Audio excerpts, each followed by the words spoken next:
Good morning, students. Today we will start new chapter of geography. Name of the chapter is moisture in the air. तो आज हम अपने geography का new chapter start करते हैं और चैप्टर नेम है मॉइस्चर इन द एयर. चलिए, तो सबसे पहले हम डिस्कस करते हैं कि इस चैप्टर में हम क्या स्टडी कर रहे हैं.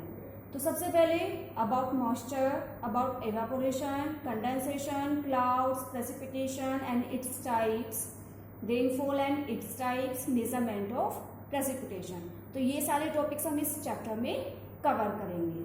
ठीक है, तो बी रेडी. सबसे पहले हम स्टार्ट करते हैं मॉइस्चर इन द एयर. तो मॉइस्चर क्या होता है? मॉइस्चर क्या होता है? मॉइस्चर मीन्स क्या होता है बेटा? मॉइस्ट प्लस एयर, यानी हवा में जो नमी है. मॉइस्चर मीन्स होता है नमी. ठीक है, तो जो हवा में नमी है, मॉइस्ट प्लस एयर यानी हवा में नमी का होना. When water evaporates from lands and different water bodies create moisture. जो वाटर है जब वो इवापोरेट होता है डिफरेंट किससे? वाटर बॉडीज से. और वाटर बॉडीज कौन कौन सी हो सकती हैं? सी, ओशियंस, लेक. ठीक है, और लैंड वाटर बॉडीज नहीं है, लेकिन जब वाटर हमारा इवापोरेट होता है लैंड से और वाटर बॉडीज से, तो फिर क्या होता है? मॉइस्चर क्रिएट होता है. समझ में आया? इवापोरेट होता है ना हीट की वजह से. जब पानी ऊपर की तरफ जाता है, जैसे मान लो सन की रेज हमारी अर्थ पर पड़ रही है और अर्थ पे वाटर ही वाटर है, तो जो वाटर है उसको हीट मिल रही है ना, तो वो इवापोरेट हो रहा है, ऊपर की तरफ जा रहा है. ओके, और जो मॉइस्चर होता है वो हवा में होता है. तो जो हमारे आसपास का जितना भी एटमॉस्फेयर है, उसमें एटमॉस्फेयर में हमारे जितने भी आसपास वाटर वेपर्स हैं, वो क्या कहलाती है? मॉइस्चर. ठीक है, इसके बाद जो मॉइस्चर होता है in the air at any time is known as humidity. हमारे एयर में किसी भी समय किसी भी टाइम जितना भी मॉइस्चर होता है वो ह्यूमिडिटी कहलाता है. जितना ज्यादा मॉइस्चर होगा उतनी ज्यादा ह्यूमिडिटी होगी. समझ में आया? एक एग्जांपल लेते हैं. जैसे मान लो समर सीजन में आप जब कपड़े वॉश करते हैं और जब कपड़े आप धूप में सुखा देते हैं, तो वो जो कपड़े हैं बहुत जल्दी सनलाइट जो है उनकी कपड़ों की जो वीकनेस है, जो उनकी गीलापन है, वो उनको बहुत जल्दी ऑब्जर्व कर लेता है ना, बहुत जल्दी सूख जाते हैं गर्मियों में कपड़े. तो ये मॉइस्चर की वजह से. समझ में आया? और अगर हम यही काम रेनी सीजन में करें तो कपड़े जल्दी नहीं सूखते. समझ में आ गया? तो ये हमारा होता है मॉइस्चर. इसके बाद अब हम बात करते हैं इवापोरेशन की. इवापोरेशन क्या होता है? The process through which water is converted into water vapour और हीटिंग इज कॉल्ड इवापोरेशन. समझ में आया? तो एक ऐसी प्रोसेस जिसमें वाटर जो है कन्वर्ट हो रहा है किसमें? वाटर वेपर्स में. और किसके कारण? हीटिंग के कारण. तो क्या कहलाता है? इवापोरेशन. अब इसका मान लो हम एक एग्जांपल लेते हैं. जैसे मान लो हम टी बना रहे हैं, किचन में टी बनाने गए और हमने पैन में वाटर लिया. ठीक है, और हमने उसको बॉईल करने के लिए रख दिया. ठीक है, तो जो वाटर है उसको हीट मिल रही है. पहली बात तो हमने जब गैस ऑन कर ली और जब हीट मिली, वो जो वाटर है उसमें भाप बनने लग जाती है ना, तो वो इवापोरेट हो रहा है, यानी वाटर जो है वो वाटर वेपर्स में कन्वर्ट हो रहा है. समझ में आया? That is called evaporation. Okay, इसके बाद अब अगर हम बात करें कंडेंसेशन की. कंडेंसेशन क्या होता है? एक ऐसी प्रोसेस जिसमें वाटर वेपर्स जो हैं वो कन्वर्ट होती हैं टिनी ड्रॉपलेट्स ऑफ वाटर्स में. That is called condensation. अब जैसे मान लो मैंने आपको एग्जांपल बताया अभी किसका? टी मेकिंग का. अब मैंने जो एग्जांपल बताया था टी मेकिंग का, हमने जो टी बनाने के लिए रख दी, जो वाटर इवापोरेट हो गया. समझ में आया? और वो जो भाप निकल रही है बेटा ऊपर की तरफ, जो वाटर जा रहा है, ठीक है, तो वो किस में कन्वर्ट हो रहा है? छोटी छोटी ड्रॉपलेट्स में, वाटर ड्रॉपलेट्स में. That is called condensation. Okay, condensation का मीन्स होता है कंडेंस मीन्स सिकुड़ना. तो जितनी भी हमारी वाटर वेपर्स हैं, जब वो कंडेंस हो जाती हैं, सिकुड़ जाती हैं, एक साथ मिल जाती हैं, इकट्ठी हो जाती हैं, तो ये क्या कहलाता है? कंडेंसेशन की प्रोसेस कहलाती है. ओके, अभी जैसे मान लो एक एग्जांपल और अच्छे से समझ में आएगा. जो रबड़ होती है ना, इरेजर होती है, कुछ जो छोटे बच्चे होते हैं वो उसको पहले घिसते रहते हैं टेबल पे. कहते हैं क्ले बना रहे हैं क्ले। तो वो वो क्या हुए, इरेजर जब वो उसको घिसते रहते हैं और आफ्टर जब वो एंड हो जाती है, इरेजर का एंड हो जाता है, तो वो उन सब सारी जो वो होती है उसका जो इरेजर होती है वो उसको एक साथ कंडेंस कर देते हैं ना, सुकोड़ देते हैं, फिर क्ले बना देते हैं, कुछ भी टॉय बना देते हैं उसका, ठीक है। तो वो क्या होता है, सिकुड़ना। तो जितने भी वाटर वेपर्स हैं हमारी, उन सबका एक साथ मिल जाना, कंडेंस हो जाना, that is called condensation. Okay, अब हमारी नेक्स्ट टर्म है वाटर साइकिल। मैंने आपको क्या क्या बताया बेटा, इवापोरेशन, कंडेंसेशन, मॉइस्चर, ह्यूमिडिटी, तो ये सब चीजें मैंने आपको बताई। इन सब से मिलकर ही बनता है हमारा वाटर साइकिल, जिसमें ये सारी प्रोसेस हमारी यूज आती हैं, कंडेंसेशन, इवापोरेशन, ओके, और प्रेसिपिटेशन, ये सारी चीजें आपको पता है। जब सन की हीट हमारी अर्थ पर पड़ रही है, तो जो अर्थ पे जो अर्थ हमारी हीट अब्सॉर्ब कर रही है, जो वाटर है वो जो बूंदे हमारी अर्थ पर जो पानी है वो उसको हीट मिल रही है, तो वो इवापोरेट हो रहा है, इवापोरेट होकर वो वाटर वेपर्स में कन्वर्ट हो रहा है, और जो वाटर वेपर्स होती हैं वो किस में कन्वर्ट हो जाती हैं, कंडेंस हो जाती हैं। वो किस में कंडेंस हो जाती हैं, क्लाउड्स में, छोटी छोटी बूंदें बन जाती है, और छोटी छोटी बूंदें बन के वो क्या हो जाता है, क्लाउड बन जाता है उनका, ठीक है। और जब वो क्लाउड्स बहुत ज्यादा हैवी हो जाते हैं तो वो क्या हो जाता है, फिर प्रेसिपिटेशन होने लगता है, हमारी अर्थ पर डाउनफॉल होने लगता है, ठीक है, डाउन होने लगती है। वो जो क्लाउड्स हैं जब वो बहुत ज्यादा हैवी हो जाते हैं कंडेंस होकर, तो वो रेनफॉल के रूप में, स्नो के रूप में, हेल के रूप में अर्थ पर डाउन होने लगता है, दैट इज कॉल्ड प्रेसिपिटेशन। तो वाटर साइकिल आप सभी जानते हैं ना, आपने पिछली क्लासेस में भी पढ़ी है, और इस क्लास में भी आपको वाटर साइकिल में पहले भी पता चुकी है, प्रीवियस चैप्टर में और इसमें भी, ओके। इसके बाद क्लाउड्स कब बनते हैं, जब जो हमारा वाटर वेपर्स है, जो हमारी वाटर वेपर्स है, जब वाटर हमारा इवेपोरेट होता है तो वो वाटर वेपर्स में कन्वर्ट हो जाता है ना। वाटर वेपर्स जितनी भी जब वो राइज होती हैं तो वो ऊपर जाकर कूल हो जाती हैं, ठीक है, ऊपर जाके कूलिंग होने लगती है, और ऊपर भी एक टाइम पर आकर, ऐसा नहीं भगवान के पास चले जाएंगे वो वाटर वेपर्स, वो एक समय पर आकर एक जगह कूल हो जाती है, वो कंडेंस होने लगती हैं, और फिर वो जो वाटर ड्रॉपलेट्स बताई थी मैंने, वाटर ड्रॉपलेट्स में कन्वर्ट हो जाती हैं, तो उसका फॉर्मेशन होने लगता है क्लाउड्स का। किसका, क्लाउड्स का। और जब वो हैवी हो जाती है तो वो वाटर ड्रॉपलेट्स जो हैं वो किसमें, हमारी एयर में, जो हमारी अर्थ है उस पर क्या होने लगती है, डाउन होने लगती है, तो दैट इज कॉल्ड प्रेसिपिटेशन। समझ में आया। पहले कूलिंग, जो वाटर वेपर्स है वो राइज हो रही है, फिर ऊपर जाकर वो क्या हो रही है, कूल हो रही है, और जब बहुत ज्यादा फ्रीज हो जाती है, कूलिंग हो जाती है, वो कंडेंस हो जाती है, इसके बाद वो फिर क्लाउड्स में कन्वर्ट हो जाती हैं, ठीक है।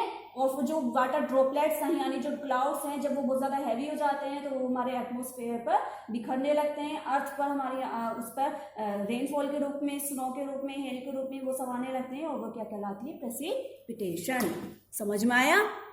इसके बाद हम नेक्स्ट बात करते हैं क्लाउड्स की। क्लाउड्स में आपको बता चुकी है, स्मॉल पार्टिकल्स होते हैं किसके, डस्ट के या फिर other solids in the air. जब जो एयर है, जो हमारा वाटर वेपर्स हैं, जब वो कंडेंस हो जाती है, ठीक है, ये आपको बता चुकी हूँ मैं इसके बारे में। इसके बाद प्रेसिपिटेशन आपको पता ही है, जब when water vapours condense and falls to earth like rain, sleet, snow.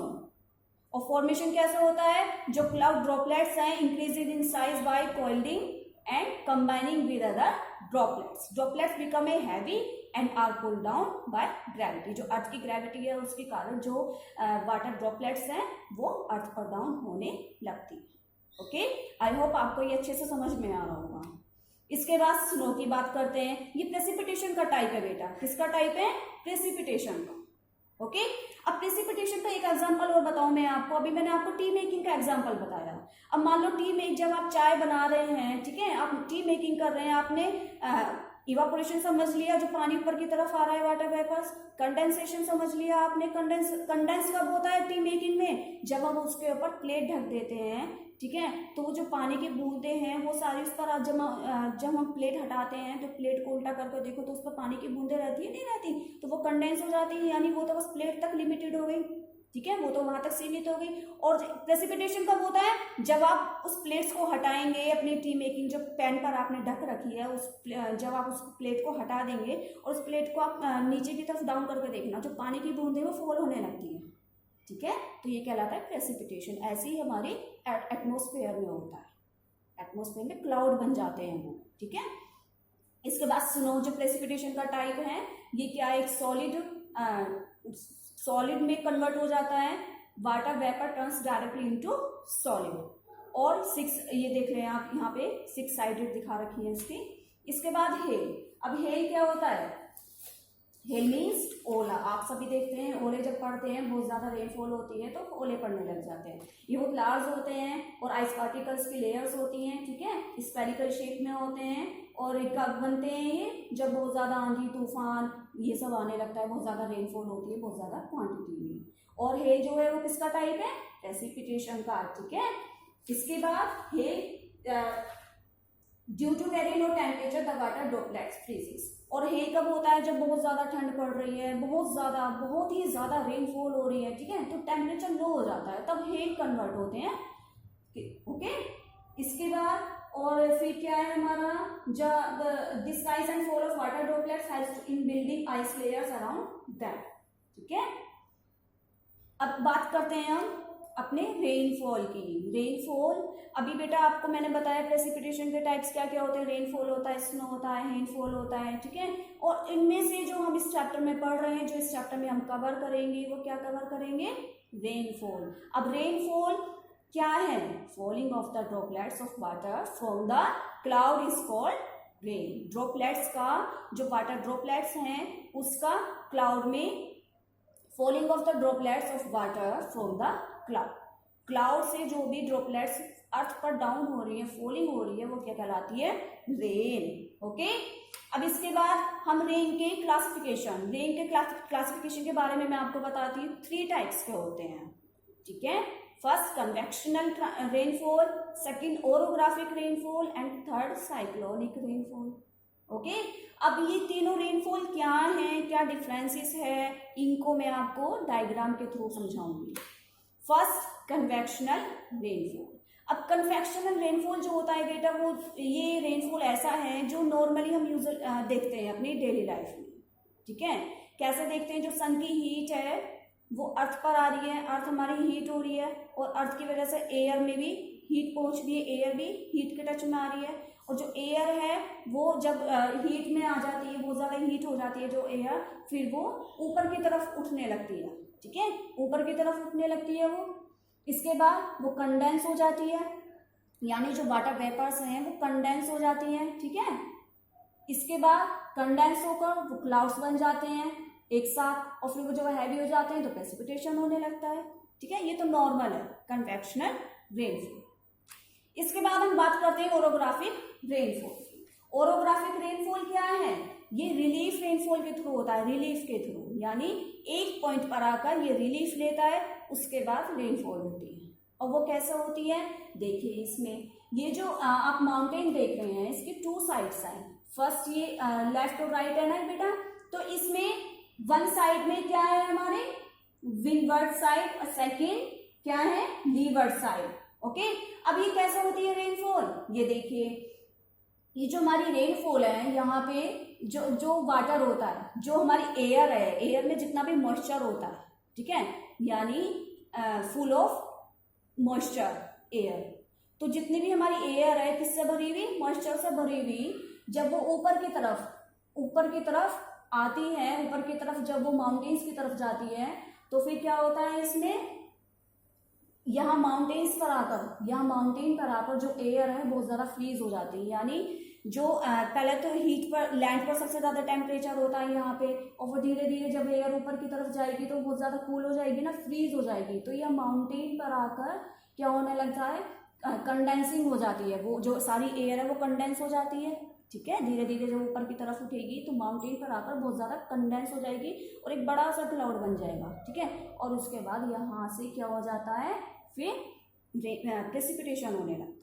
समझ में आया? इसके 2 साइड्स हैं, मैं आपको बता चुकी हूँ, windward sides and leeward sides. और विंडवर्ड साइड्स क्या होती है बेटा? यहाँ विंडवर्ड साइड्स, माउंटेन के विंडवर्ड साइड्स में जो रेनफॉल है वो सबसे ज्यादा होती है, और यहाँ पे लीवर्ड साइड्स में जो रेनफॉल है वो बहुत कम होती है, ठीक है। और इसका एक एग्जांपल भी है, जो वेस्टर्न पार्ट है किसका? वेस्टर्न घाट्स का, वहां पे सबसे ज्यादा रेनफॉल रिसीव होती है, और ईस्टर्न पार्ट पर जो ये वाला एरिया है, यहाँ पे ईस्टर्न पार्ट पर रेनफॉल कम होती है। समझ में आ गया? तो कैसे होती है ये? जब मॉइस्चर भरी एयर ऊपर की तरफ जाएगी और अपने धीरे धीरे धीरे धीरे ऊपर की तरफ आएगी। माउंटेन पर आकर जब यहाँ एयर रुक जाती है, यानी जब कंडेंस हो जाती है एक टाइम पर आकर, एक समय पे आकर जब ये रुक जाती है एयर, तो वहाँ बहुत ज़्यादा फ्रीजिंग हो जाती है, लो टेम्परेचर हो जाता है और उस कंडेंस हो जाती है। उसके बाद ये प्रेसिपिटेशन होने लगता है। ओके, अब इसके बाद साइक्लोनिक रेनफॉल। अब साइक्लोनिक रेनफॉल साइक्लोनिक एक्टिविटीज से होती है, साइक्लोनिक एक्टिविटीज के द्वारा। ठीक है, समझ में आया? इसको साइक्लोनिक रेनफॉल कहा जाता है। इसमें क्या है, जब cold air warm air, cold air और वार्म एयर एक साथ मिल जाती हैं तो साइक्लोनिक रेनफॉल होती है। कैसे? जो कोल्ड एयर है, ये जो कोल्ड एयर है ये मॉइस्चर, इसमें ये मॉइस्चर भरी हुई होती है। ठीक है, ये वाली कोल्ड एयर मॉइस्चर से भरी हुई होती है। तो जब ये मॉइस्चर लाइन, जब ये कोल्ड एयर मॉइस्चर लाती है यहाँ से, तो वार्म एयर इस मॉइस्चर को ऊपर की तरफ ले जाती है। वार्म एयर इस मॉइस्चर को ऊपर की तरफ ले जाती है और फिर वो प्रेसिपिटेशन होने लग जाता है। ऊपर की तरफ ले जाएंगे तो कंडेंस होगी, कंडेंस के बाद प्रेसिपिटेशन होगा। समझ में आ गया? ये है साइक्लोनिक रेनफॉल। ओके, अब हेल के बारे में बता चुकी हूँ, स्नो के बारे में बता चुकी हूँ। अब हम बात करते हैं मेजरिंग रेनफॉल। भी जैसे हमने लास्ट चैप्टर में पढ़ा था कि अर्थक्वेक को किससे मेजर करते हैं, तो सिस्मोग्राफ होता है ना, उससे मेजर करते हैं। ऐसे रेनफॉल को मेजरमेंट करने का एक तरीका है। मेजर रेनफॉल को मेजर कैसे कर सकते हैं? ठीक है, जैसे हम अपने फीवर को मेजर करते हैं ना उस थर्मामीटर के थ्रू, ऐसे रेनफॉल को कैसे मेजर कर सकते हैं? आप ये यहाँ पे डायग्राम में देख रहे हैं, एक जगह है ना ये, ठीक है, गॉज है। क्या है? गॉज। तो rain goes straight slided container with flat bottom. जो रेन गोज होता है ये, इसके द्वारा हम रेनफॉल को मेजर कर सकते हैं। ठीक है, और कैसे कर सकते हैं? रेन गोज के थ्रू। रेन गोज क्या होता है? ये एक मेटेलिक सिलेंडर होता है, मेटेलिक सिलेंडर होता है। ठीक है, इसमें एक वेसल्स होती है, एक फनल होता है और एक ग्लास होता है। ठीक है, वेसल्स, फनल एंड ग्लास। और जो वेसल्स और फनल है, इनका जो सर्कमफ्रेंसेस होता है वो इक्वल होता है। समझ में आ गया? वेसल्स का और फनल का सर्कमफ्रेंसेस इक्वल होता है। इसमें हम वाटर को कलेक्ट करते हैं 24 आवर्स के लिए। किस लिए? मेजरमेंट के लिए। ठीक है, और जो मेजरमेंट करते हैं यूजुअली हम किस में करते हैं? mm और cm। mm यानी मिलीमीटर और सेंटीमीटर। समझ में आ गया? इसके बाद जब हम इसमें अपने वाटर को कलेक्ट कर लेते हैं तो फिर इसका जो बेटा ये वेसल्स, अगर मान लो जब हमने इसमें अपने वाटर को कलेक्ट कर लिया, रेनफॉल के वाटर को, और हम इसमें ना तो कोई इवेपोरेशन करें, ठीक है, और ना ही हम इसका, जब हम इसमें कोई इवेपोरेशन नहीं करेंगे तो इसका कंडेंसेशन नहीं होगा, तो इसका प्रेसिपिटेशन नहीं होगा। जब तक हम इवेपोरेशन नहीं करेंगे तो इसमें जितना भी वाटर है उसकी डेप्थ सेम रहती है। जैसे वेसल्स और फनल की जो वेसल्स और फनल है, जैसे उसकी परिधि यानी एक सर्कल कह लें, एक रीजन कह लें, वेसल्स और फनल का जो जितना भी रीजन होता है, जितना भी सर्कल होता है वो इक्वल होता है ना। ऐसी जो ग्लास में जो हमारा वाटर है, जब तक हम उसका कोई इवेपोरेशन नहीं करेंगे तो ऐसी उसकी डेप्थ जो है वो भी सेम रहेगी। तो इसीलिए हम इसका मेजरमेंट करते हैं। और किस में करते हैं? मिलीमीटर या सेंटीमीटर। ठीक है, और एक ऐसा इंस्ट्रूमेंट जो हमें कंटिन्यूसली रिकॉर्ड बताता रहता है रेनफॉल का, उसको क्या कहते हैं? हिट्रोग्राफ। क्या कहते हैं? हिट्रोग्राफ। समझ में आया? ऐसे ही हम स्नोफॉल का भी मेजरमेंट कर सकते हैं। और स्नोफॉल का मेजरमेंट हम कब करेंगे? जो हमारी स्नो है जब तक वो मेल्ट नहीं हो जाती, और जब वो मेल्ट हो जाएगी तो मेल्ट होके पता चल जाएगा ना, है ना, कि कितना वाटर प्रोड्यूस हुआ, कितना वाटर है। उसके बाद ही हम अपने स्नो को भी मेजरमेंट